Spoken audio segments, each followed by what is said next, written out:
Welcome to the Bucket Plan on Demand, a podcast for financial advisors based on the best-selling book and process that simplifies financial planning. Hear from skilled industry professionals and special guests each episode that will help perfect your approach with clients and your results. Good morning, C2P. I'm Kirsten Schlumbohm, Vice President and Head of Annuity Sales. I'm excited to have on our two guests who are probably one of my favorite father-daughter combinations. We've got Betsy Larson, who is a financial advisor with special needs advanced planning, say that 10 times fast, who provides wealth management and offers a focus on special needs planning inspired by her personal connection with her sisters who have diagnoses of Down syndrome. They're so special to me too. She works closely with families to create personalized strategies addressing care, government benefits, and long-term financial security. Betsy is also our featured mentor on Mentor Connect. And we also have her father, Tim Bogart. He is a financial advisor with comprehensive planning strategies. Tim specializes in aligning financial choices with personal goals to create comprehensive strategies. As an Ed Slott Master Elite IRA Group Advisor, he is also accredited investment fiduciary. Tim guides clients through complex retirement and estate planning. Welcome both Tim and Betsy. I'm so excited to have you here. Hopefully my coffee kicks in so I can speak a little more clearly, but welcome. Thanks. Happy to be here. Yeah, thanks for having me. Yeah, so excited to have you both here. I'm going to start with you, Tim, because we wanted to talk about multi-generational succession planning and your office. We know that succession planning can be daunting. It can be a little bit scary and overwhelming, especially when you have a child or next generation family member plan to take over the business. It's understandable that many advisors may not want to think about it when what happens when they're gone or if they're gone. So let's start talking about why is it important to have these conversations sooner rather than later with multi-generational planning? Yes, actually, Betsy approached me many years ago, said she wanted to go into business with me, wanted to work with me side by side. And so just that way, it was a very natural fit. Betsy loves helping people. Of course, that's what we do. We help people in our business. So in her particular case, it was really a win-win. It was a win in that, yes, I had a successor, somebody taken up after me and things. But it was also a win for her because now she's able to come in, help people, and bring that added value of the special needs planning. And it was a win for the client. They see that there's continuity. There's something happening after I go away from that standpoint. Because again, succession planning is part of continuity planning on that. And it really enhances what we do and helps us to bring more value to our clients. Betsy, you obviously approached your dad. How did you approach him with this question?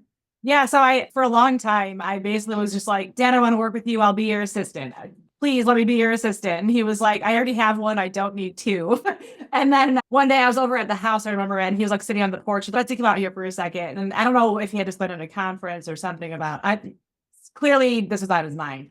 And he was like, I don't need an assistant, but I would really like it if you wanted to come on as an advisor and be my partner / successor. And I was like, done. And I took all the courses, did all the tests, and I hadn't looked back since. So it's been. So you raised your hand and said, put me in, coach. Basically, yeah. That's awesome. And our clients know we're a team. We work together on all our plans. They know that. Our clients know that.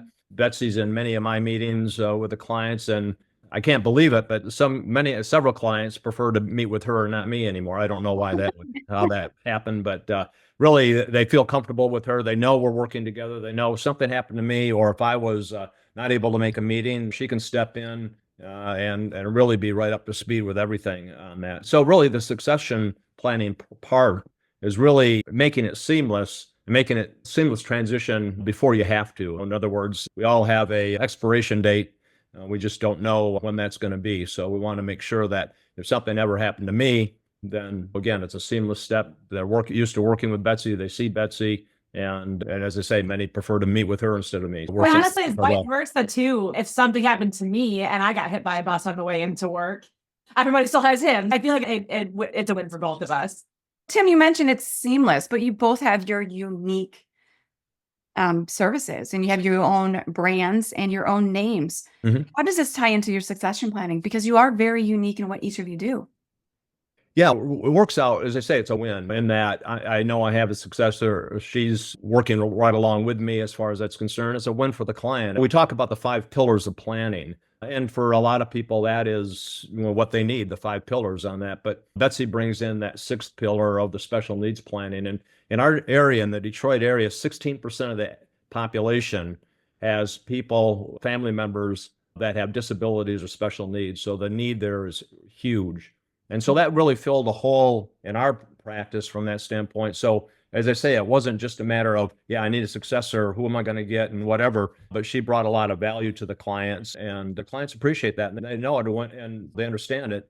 And when it's applicable, she's in there working with our clients. We've had situations. We just had a client that was referred to us a number of years ago, a doctor, one child with special needs, an adult. She's worked with them on the special needs planning and everything. And unfortunately, we got a call right before we were going to meet with him back in July. And his wife, who's part of our meetings all the time, said he didn't wake up today.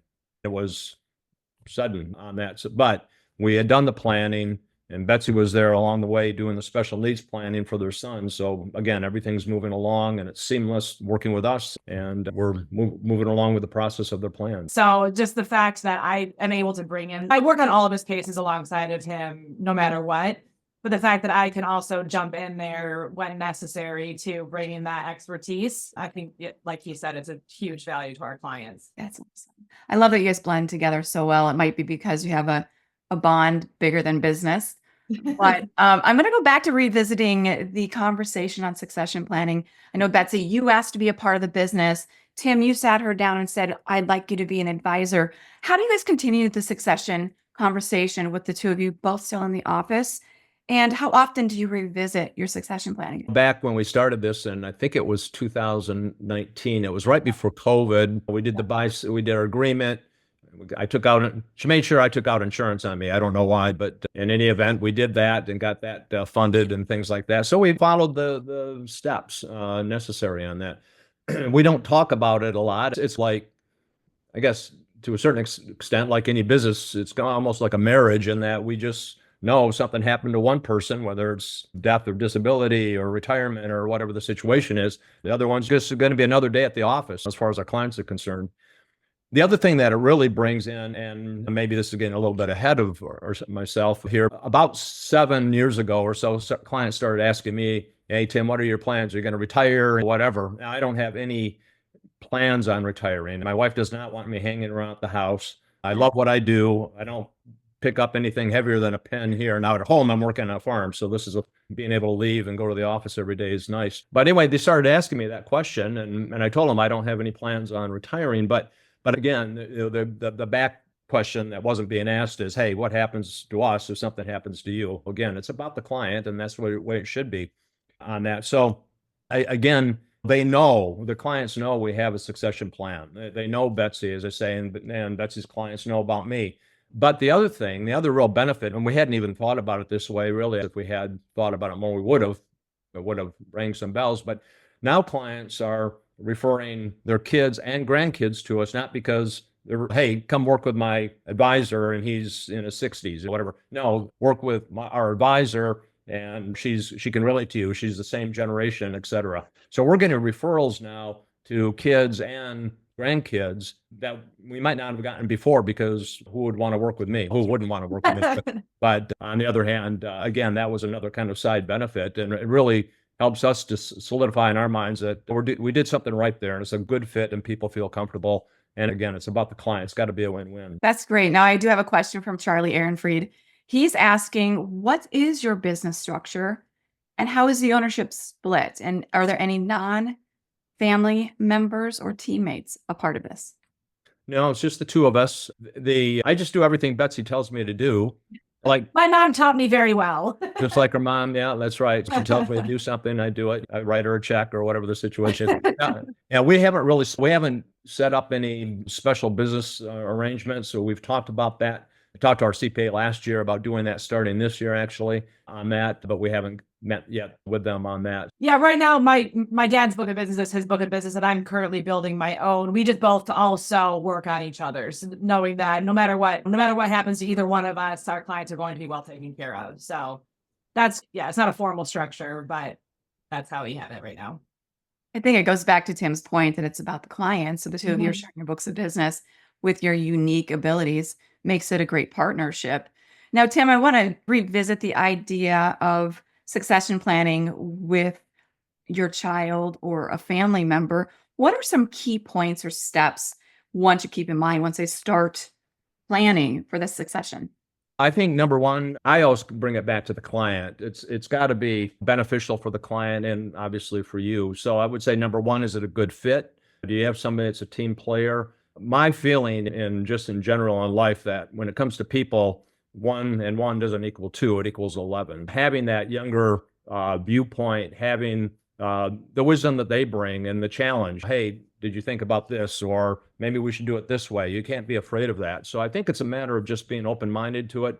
You know, we talk to our clients about planning. That's what we do. We tell them it's important to plan. And maybe if we're dealing with a business owner, it's important to do the succession planning for them. Or we're talking with a client, it's important to do exit planning, exit from work, or whatever the situation is. So it's a very natural, I think, process that we need to make sure we follow ourselves. The old story about the shoemaker not making shoes for his kids or for himself on that makes them for everybody else. And so I think the planning process really, when it comes to succession planning, is beneficial to you. But I think, again, as I say, I think it brings a lot of comfort to the client, knowing that, because again, if they look at you and they say, hey, great advisor, but if something happens to them, where am I going to be? I got to go out and find a new one or whatever the situation. This is seamless. It just carries on. The next day, the door's open and they know who's going to be there, et cetera. I don't know of any real negatives or any difficulties with it from that standpoint. But again, and Betsy and I have a great relationship. We're blessed with that. But whether it's a family member, a child, or whatever, I think it comes back to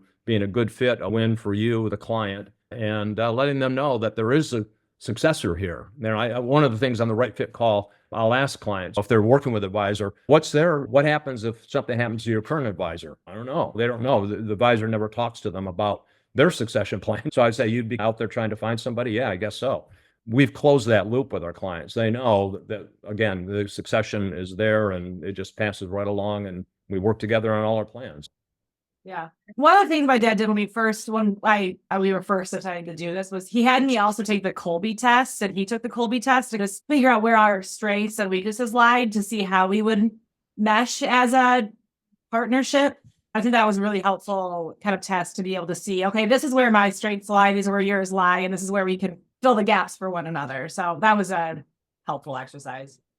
I think it's always good to know if your personalities can mesh. Your father-daughter, of course, you love each other, but that might be harder for when you work together in the same environment. Interesting. I did the Colby test the first time, actually, back in about 2000. Actually, I had lunch with Kathy Colby at one of I was at. But in any event, I did it back then, and I had her do it when she was in high school. But I had her do it again before she joined me in the practice. And as Kathy says, it doesn't change, and it really didn't change. Hers didn't change. I did mine again just for the heck of it, and it didn't change. That's very hardwired into you. So I'm a big advocate for the Colby test. It is a really great test. I believe I had to take one before I was hired here at C2P. Don't ask me what my score was. I don't remember, a long time ago. But I'm going to flip it back to you, Betsy. Since you are the successor, what questions have you asked throughout your planning to take over?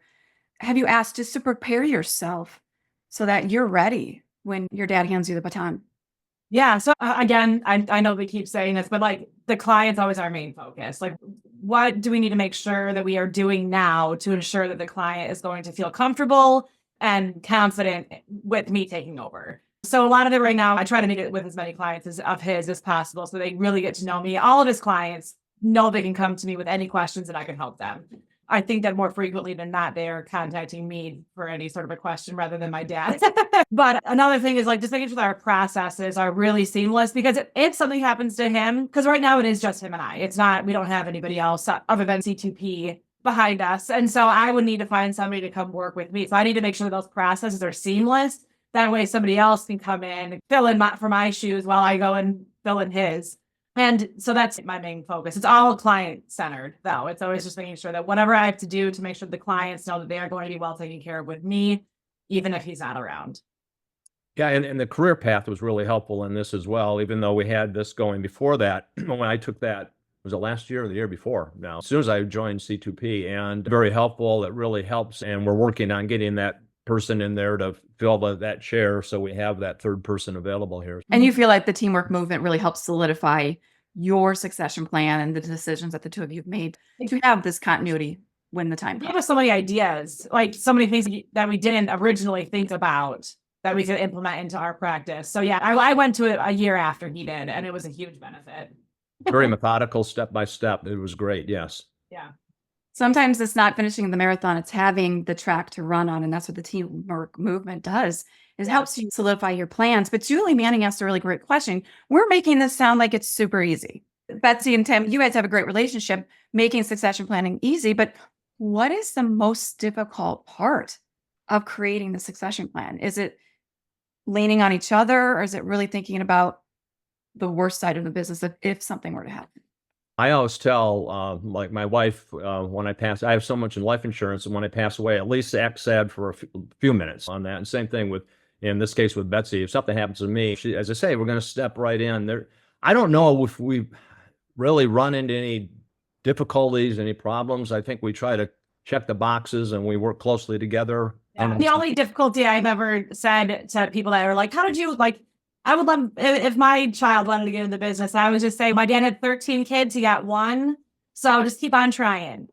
Yeah, the answer is have a lot of kids. Yeah, I agree with him. But since I was a little kid, my dad was like my hero. So it has just been like a seamless, easy thing to fall into. I don't have any real difficulties to So tell. it's not really succession planning in your office, it's hero planning. Is that what I'm hearing? Hero planning. That's Tim and right. Betsy are the heroes of your office. Have there been challenges or any disagreements on how you guys view the business and the directions you should go? And how do you navigate if you do have different ideas since you're different generations? Betsy, I'll start with you. Yeah, so I'm going to say it again. We really don't disagree very often because we are always very client focused. The only thing that sometimes one of us can bring in an idea, and because we both have we have the same outlook on what the business is going to be and what we want for our clients. It usually is we both agree on, if that's going to be the benefit for the client, let's do it. If it's the benefit for us, great too. But yeah, no disagreements. We don't have a lot of drama. We have a lot of fun. We laugh a lot. We laugh a lot with our clients. And I think they look forward to meeting with us. We have 3 progress meetings a year with our clients. And really, it's a fun place. It's so easy to succession plan. The hardest part would just be finding the person. And it just worked out that I really wanted it. So. And someone did mention in the chat to if they are looking for a succession plan, they don't have a family member, lean into Art Snarzik on Mentor Connect to help you find that person. He's phenomenal. Yeah, and sure. Joe Bilello talked about the Colby test. It also helps to find that right person for your office. But you guys are making it so easy. I do have a couple questions, more questions from our listening audience. Chris wants to know, you took the test to become an advisor. He wants to know exactly what test did you take? I took my Series 7, the SIE, the life insurance, got my WMCP, got my BCP, or my PC. You might want to explain what some of those are, Betsy. The Series 7 was about the securities. Yeah. Some of these other ones. The WMCP is Wealth Management Certified Professional. Got that through the American College. And then the Bucket Plan Certified. I got that through you guys. Lots of education. Lots of education. Yeah. Can never learn too much. What resources would you recommend if the advisor doesn't have their own personal Betsy in their family? And to piggyback on that, what advice Tim, do you have for people that don't have kids, who don't really like kids, it sounds, except for Betsy? How would you mentor someone to help them grow into the succession plan? I would say, number one, take the career path course. It really is a step-by-step guide in bringing people through the process. The other thing is again, I'm in a certain age group where a lot of us are aging out. Now, I don't ever plan on stopping. As I say, I'm going to work as long as I can mentally. If I'm okay, I'll work. But my point is that there's a huge need for to bring younger advisors up through the process. And whether it's somebody whether it's another advisor somewhere else, whether it's somebody that's going through a local college and getting their CFP, bring them on, get them in that first chair there, learning the process and learning what real life is like. Because obviously there's book work and then there's real life. And so I think we have our own worst enemies in this. I think there's a big need out there. I know there's a big need, but I think there's a lot of people that would really love to get into a business. They just don't know how to. Or they think of it as just, hey, we're just going to be a stockbroker, which, what we do in many cases is way different than that. So I think it's just a matter of maybe looking for a younger advisor, connecting with a college, calling their CFP courses or classes and say, hey, we want an intern, whatever, start out that way and bring them in that way as an example. So talk to, advisors that are at a bank. They've got some education there. If they're presentable or whatever, maybe talk to them, have coffee with them, see if they're interested in branching out a little bit. I think it's so important to tap into the next generation or the rising generation, because where else would you get an opportunity in any other industry to help people focus on their retirement, have the ability to make really good money and live the life that you want by helping others? So I think it's a really good opportunity to tap into the rising generation to find that next person if you have them in your office or you don't. So that's pretty good advice. And teamwork movement helps you as well to develop that pathway to have them go from CSA to lead advisor. And that's the second part that the next generation, the rising generation, needs, is the coaching and the training and the pathway to success. So I think you guys have mentioned the clients, you've mentioned the teamwork movement. I think it's a all-in package. As we are getting towards the bottom of the 30 minutes, I do have a few more questions. What advice would you give other advisors when they're looking at their succession plan and how to help them focus on succession planning, but to continue to keep their pulse on the business? Yeah, again, I think it's a matter of just like any business, we got to think of our business as a business. Whether you're talking to a manufacturer or whatever, they need to focus on the business and they need to have succession planning, right? I know that the biggest challenge probably is finding that right person, and maybe you'll interview several to get them. I always say you can't learn less. So anything you can do to learn about succession planning, use AI. Ask the question to AI, what can I do to develop a succession plan for my financial planning practice or whatever? And that'll give you a lot of ideas on that. I don't know if I'm really answering the question, but the people are out there. We just got to find them. It's got to be a right fit. I was going to say, just utilizing even with what CHFC has to offer, whether it's, you said that Art is on Mentor Connect, right? Speaking to him or doing the teamwork movement, or just utilizing all of those resources that we have for us is invaluable. Now, Betsy, as the successor, what tips would you give to somebody sitting there on the edge of their seat saying, put me in, coach, I want this? What best practice would you give them so they could start that conversation? Yeah, I would say reach out to advisors that you know that you may want to work under. I can't imagine working with anybody other than my dad because we gel so well together, but I would just reach out and let people know, because especially if there's all these advisors that want to have a succession plan, but they don't know who to go to.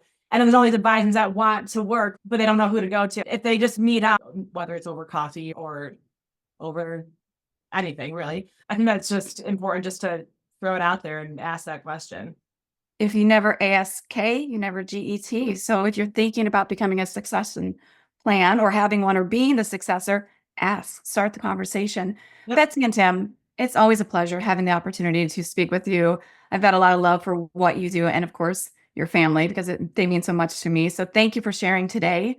Thank you for having us. It's been fun from my end. So I don't know. It's been fun for me too. And hopefully we're bringing some value to everybody. That's the whole intent here. You always bring value when you speak. I appreciate you. If you want to connect with Betsy on Mentor Connect, she is available. Have a fantastic day and let us know how we can best support you in your succession planning. Thanks for tuning in to the Bucket Plan on Demand, brought to you by C2P, an organization whose purpose is to educate, train, grow, and support holistic financial advisors so families can achieve true prosperity. Subscribe today for the latest episodes and insights. Visit c2penterprises.com to learn how we can help support and enhance your advisory business. At the time of delivery and any subsequent publishing, information was deemed reliable, but is subject to change by the time of listening or viewing. The contents of this piece include options and projections of C2P, are subject to change, and are for informational purposes only. The information provided in this presentation is not intended to be individual investment, tax, or legal advice.